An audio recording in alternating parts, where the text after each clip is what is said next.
with the increased amount of action that footballers have to deal with and how it affects the collective. Of course, teams in Europe are having a hard time. Some having a good time. And we're going to be looking at all of them right here in this episode. The likes of Real Madrid, the likes of even Brighton and Newcastle playing in European competitions is pretty new.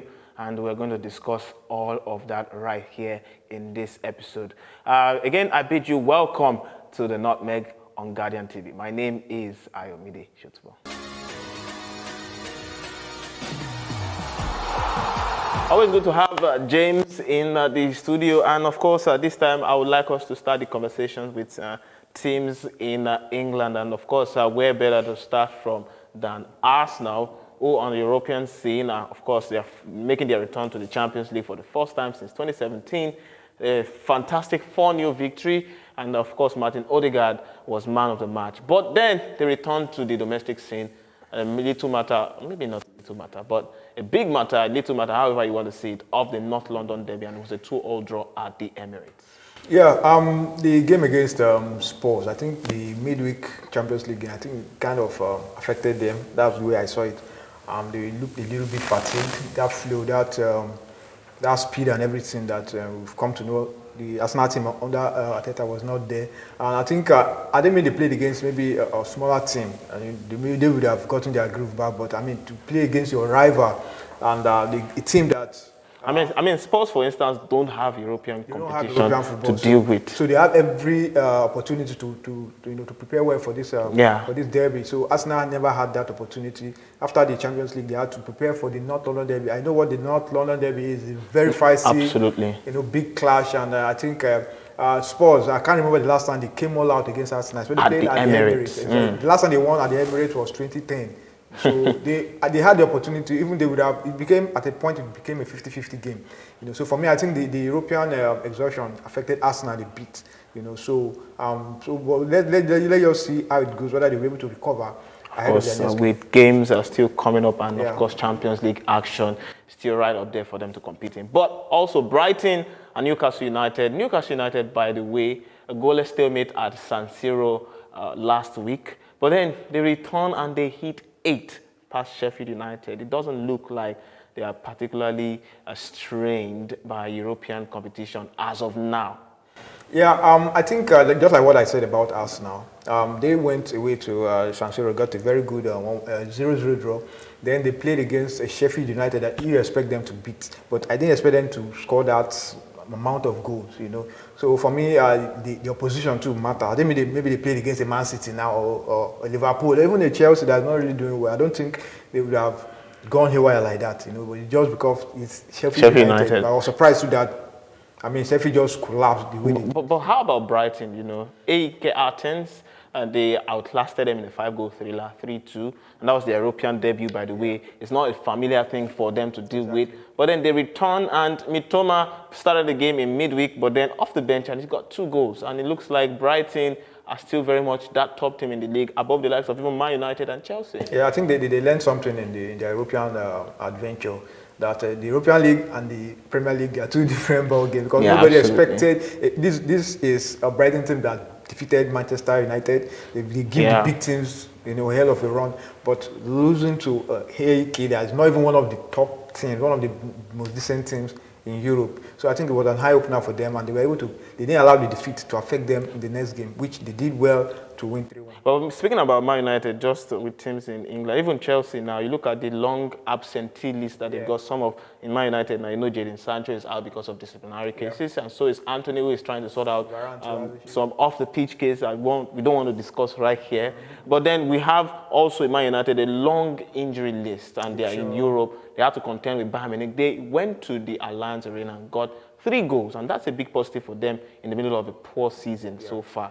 But then how do you think teams like Man United will navigate it with that long injury list? Of course, some of them are coming from injury, but then Chelsea is also a thing. Long injury list, new manager, they're having to deal with acclimatizing to his system, to his methods. What do you make of all this? Well, it's so unfortunate that so in the early part of the season, you are now to battle injuries, and you get to a point now, they start bringing players from the academy to make up the numbers. Because Yeah, they're already doing that. I mean, Exactly. Hannibal Mejbri got a chance, got a go against Brighton. so the most important thing now is to pray that the medical team hasten up with the injured guys because Okay. you can't, because these are key guys who are out. Varane is out, Luke Shaw is out. Delaware Sancho has his disciplinary issues. Antonio too has his own. At Chelsea, despite the fact that they spent a lot of money, most of these guys are out injured. £1 billion pounds. So I mean, it's not looking good. The earlier these guys come back, because when you have your key guys out, there's no way it's not going to affect your performance, and hopefully you will not be so way off. Start chasing the pack when you get into the tail end of the. But you look at Atletico Madrid now, they were triumphant in the Madrid debut at home in front of their own fans. And in the Champions League, that set for a 1-1 draw. Of course, it was a heroic one from Lazio's goalkeeper, Provedel. But the week before, a couple of days before, they had lost to Valencia. I'm talking about Atletico Madrid now. They had lost to Valencia. And you're looking at how, all these things, the rotation of the squad, the team, and for Diego Simeone, who is really looking to make huge impact. I mean, he needs to. In fact, I was being asked somewhere today if Atletico could be in that conversation for the title. But do you think they could be in the conversation for the La Liga based off the competition? Real Madrid there, Barcelona there, with the start Barcelona have had as well. Yeah, they've always been in the mix, probably when you take out Barcelona and Real Madrid. Because if you check, if Barcelona and Real Madrid are not winning the title, the next thing that always comes to mind is Atletico Madrid. They are the last team, aside from these two giants, that have won the La Liga. So for me, they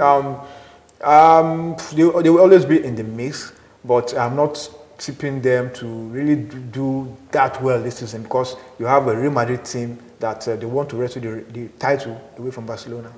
Anyways, still in the Spanish division, talking about Madrid as well. You're looking at injuries to Vinicius, particularly they look toothless in attack. In fact, watching that game, they had to resort to shots from distance. And they are not so potent in attack anymore. You're having Jude Bellingham having to come up with the goals and all of that. But how do you think this affects their season? How do you think this can, blight their season? Because it's already doing that, but how do they also plot a recovery? How does Carlo Ancelotti do that? Well, this is where you have to earn his money. He has to earn his pay now. Because I think the game against Atletico, it kind of exposed them that if you come up against a big team and you don't have your full squad, I mean, they're going to you might be in trouble, Exactly, and find they did well, and they've been doing well. They've been escaping some games, but when you now, just like what happened between Arsenal and Spurs, when you play against your rival, they will come all out. Any mistake will be punished. So I think that's what happened between Madrid and Atletico Madrid. You played against your rival and you went away, not with all your full squad. I mean, they're going to pounce because they know that the key guys are not there. So that was what happened against Atletico. The season is there for the taking for all of these sides in the middle of match congestion, a fixture congestion, by the way, and also injuries. But then we'll see how it pans out. We'll be here to always talk about them and the very best around the world of football. Thank you very much for watching this episode. You can stay abreast with everything going on here by hitting the subscribe button and also tapping the notification bells to always get our latest content. My name is Amdesius. Thank you for watching, and James, thank you for coming. It's a pleasure. I'll see you in the next episode. Bye for now.